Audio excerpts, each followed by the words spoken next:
করার জন্য যত রকম চেষ্টা সমস্ত কিছু করা, কিন্তু শেখ শাহজাহানকে পুলিশ লুকিয়ে রেখেছে। আমি পরিষ্কার বলছি, পুলিশ লুকিয়ে রেখেছে। মাঝে বাংলাদেশও পাঠিয়েছিল, আমাদের কাছে সেরকম ইনপুট আছে। মাঝে মাঝে বাংলাদেশ থেকে এপারেও আসছে সে, এবং পুলিশের কথা মতো আসছে, পুরো প্ল্যানিং অনুসারে চলছে। এখন দ্বন্দ্ব চলছে পুলিশের মধ্যে, কবে গ্রেপ্তার করা হবে, ডেট খন এখনো ঠিক হয়নি। পাঁজি দেখছেন মুখ্যমন্ত্রী, পাঁজি দেখে ডেট বললে পরে সেদিন দেখুন শেখ শাহজাহান স্যার। সন্দেশখালীতে মানবাধিকার টিম পৌঁছেছে। খবর আসছে সুরঙ্গের ভেতর থেকে আলোর দিশা ফিরে পাওয়া যাচ্ছে, ভালো খবর আসছে। না, আমি তো পরিষ্কার বলছি, পুলিশ জানে শেখ শাহজাহান কোথায় আছে। মুখ্যমন্ত্রী পাজি দেখে ডেট বের করছে। ঠিক আছে, পাজিটা কবে, ওনার পাজি তো আলাদা পাজি। আপনার আমার বাড়িতে মদন গুপ্তের থাকতে পারে, ওনার কাছে পুরো গুপ্ত পাজি, সে পাজি দেখে করছে। সুকান্ত মিড ডে মিল নিয়ে আপনারা এত আন্দোলন করলেন, প্রতিবাদ করলেন, সেখানে কেন্দ্রীয় সরকার পশ্চিমবঙ্গের মিড ডে মিলকে করেছেন একটা মডেল। সমস্ত মডেল সিনেমা যা আছে সবকিছু হয় হচ্ছে রাজ্যের পাঠানোর রিপোর্ট।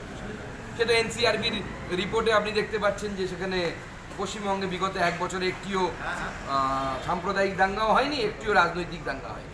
আপনি বিশ্বাস করেন? বুকে হাত দিয়ে বলুন তো, পশ্চিমবঙ্গে কোনো রাজনৈতিক দাঙ্গা হয়নি। কেন্দ্র সরকারের কিছু করার নেই, যা রিপোর্ট রাজ্য সরকার পাঠাবে। ফেডারেল স্ট্রাকচার তো রয়েছে, কেন্দ্রের কোনো জাজমেন্ট করার জায়গা নেই যেখানে।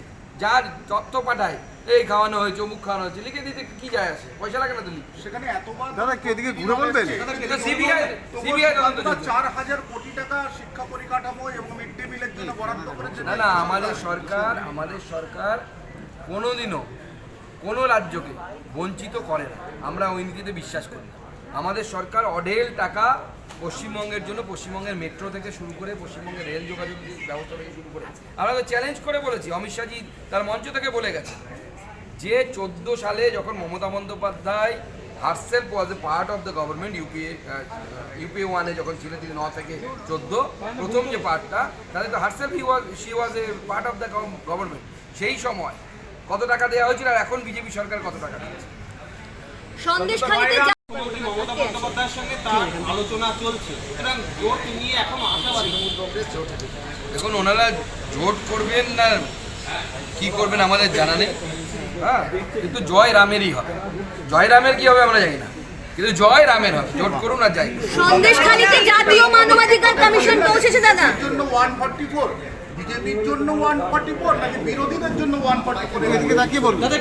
বিরোধী বলতে বিজেপি আছে, বাকি সব তো মাঝে মাঝে রং সেজে সং করতে যায়। বাকি কোনো বিরোধীদের দাম সন্দেশখালীতে জাতীয় মানবাধিকার কমিশন পৌঁছেছে।